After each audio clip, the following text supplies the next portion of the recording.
दोस्तों, अंतर्राष्ट्रीय स्तर पर भारत की क्षमता को देखते हुए आज हर देश भारत की ओर खिंचा चला आ रहा है। फिर चाहे वह देश यूके, यूएस हो या फिर फ्रांस और रशिया, यहाँ तक कि जो खाड़ी और मुस्लिम देश अब तक भारत के दुश्मन देश पाकिस्तान के समर्थन में सदैव खड़े रहते थे, वह भी अब भारत के साथ अपने द्विपक्षीय संबंध बढ़ाने में जुटे हुए हैं। जहाँ एक और यूएई के साथ भारत ने हाल ही में फ्री ट्रेड एग्रीमेंट पर साइन किया, तो वहीं पर दूसरी ओर अब सऊदी अरब भी भारत के साथ कई बड़े प्रोजेक्ट्स और क्रूड ऑयल को लेकर कई डील साइन कर चुका है। इस्लामिक देशों के भारत के साथ बढ़ते संबंधों के चलते यूएई ने भारत के फेवर में अब एक ऐसा कदम उठाया है जिससे भारत का पड़ोसी कम दुश्मन देश हक्का बक्का रह चुका है। आखिर ऐसा कौन सा कदम यूएई ने उठाया है, जानेंगे आज की इस वीडियो में। लेकिन उससे पहले अगर आप हमारे चैनल पर पहली बार आए हैं तो नीचे दिए गए सब्सक्राइब बटन को प्रेस कर बेल आइकन जरूर दबा लें, जिससे कि हमारी लेटेस्ट वीडियो की जानकारी आप तक समय समय पर पहुंचती रहे। दरअसल दोस्तों, जैसा कि हम सब जानते हैं कि इस समय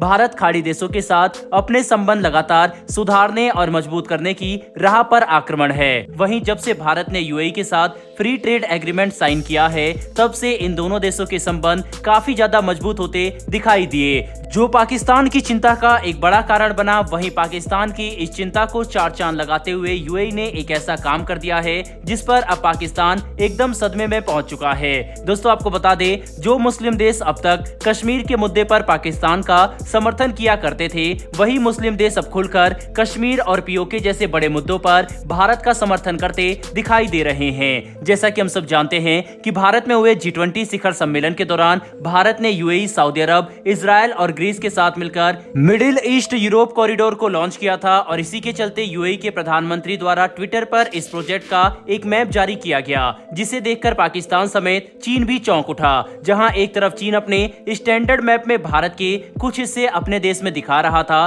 तो अब कॉरिडोर का ही सही पर एक मैप यूएई द्वारा भी जारी किया गया, जिसमें भारत के मैप में उन्होंने पीओके से लेकर अक्साई चीन तक को भारत के अंदर यानी कि भारत का हिस्सा दिखाया, जिससे हम साफ तौर पर समझ सकते हैं कि कश्मीर और पीओके के मुद्दे पर जहां मुस्लिम देश हमेशा पाकिस्तान के समर्थन में खड़े रहते थे, तो वहीं अब भारत की अंतर्राष्ट्रीय ताकत को देखते हुए और अपने संबंध बढ़ाते हुए अपना समर्थन भारत की ओर शिफ्ट कर चुके हैं, जो कि भारत के लिए एक काफी बड़ी और अच्छी बात है। दोस्तों, यूनाइटेड अरब अमीरात का ये कदम काफी ज्यादा सराहनीय है। बहरहाल बढ़ते हमारी दूसरी खबर की तरफ, जो कि अंतरिक्ष के क्षेत्र से निकलकर सामने आ रही है, जहां एक तरफ आदित्य L1 और चंद्रयान 3 की सफलता को देखते हुए दुनिया भर के बड़े देश इसरो के साथ कोलैबोरेट करने और इनकी टेक्नोलॉजी ट्रांसफर करने की इच्छा जता रहे हैं, तो वहीं भारत बाहरी देशों को अपनी टेक्नोलॉजी न देकर भारत के ही प्राइवेट सेक्टर को एनहेंस करने के लिए अपनी टेक्नोलॉजी देने का बड़ा फैसला कर चुका है। दरअसल दोस्तों, भारतीय अंतरिक्ष अनुसंधान संगठन यानी कि इसरो एक भारतीय प्राइवेट फर्म को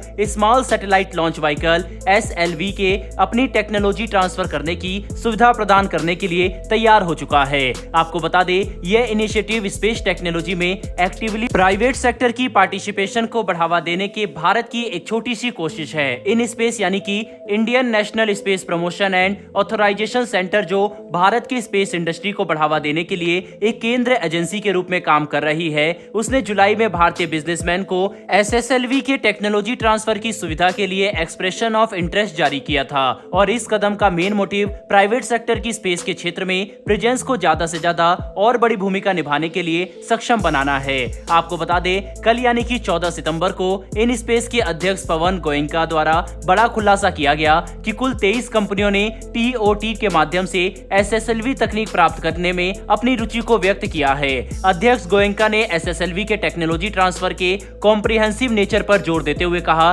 कि इसरो लॉन्च व्हीकल की पूरी डिजाइन और क्षमताओं की जिम्मेदारी प्राइवेट सेक्टर को सौंप रहा है, जो कि प्राइवेट सेक्टर के लिए एक मील का पत्थर के रूप में उभरता दिखाई दे रहा है, क्योंकि यह विश्व स्तर पर पहला उदाहरण है जहां एक अंतरिक्ष एजेंसी एक लॉन्च वाहन के पूरे डिजाइन को निजी हाथों में सौंप रही है। लेकिन जहां 23 कंपनियों ने SSLV तकनीक हासिल करने में रुचि दिखाई है, आपको बता दें कि टेक्नोलॉजी ट्रांसफर के लिए केवल एक कंपनी को चुना जाएगा, लेकिन किसी प्राइवेट फर्म पर इतना भरोसा दिखाना काफी बड़ी बात है। और इससे हम ये साफ देख सकते हैं कि भारत अपने देश को आगे बढ़ाने के लिए इस समय सबको मौका और बड़े रिस्क उठाने को पूरी तरह से तैयार है। दोस्तों, साफ है कि अगर भारत को तेजी से ग्रो करना है तो भारत को हर सेक्टर में प्राइवेट सेक्टर कंपनियों की जरूरत होगी, और इसीलिए भारत तेजी से प्राइवेट सेक्टर को इन्वॉल्व कर रहा है हर क्षेत्र में, जो कि भारत की डेवलपमेंट के लिए काफी बड़ी बात है। और ये हमारे मेक इन इंडिया प्रोजेक्ट के लिए भी काफी बड़ी उपलब्धि है। बहरहाल दोस्तों, दोस्तों इस वीडियो में इतना ही। इन दोनों ही विषय के ऊपर आपकी क्या राय है कमेंट बॉक्स में लिखकर जरूर बताइएगा।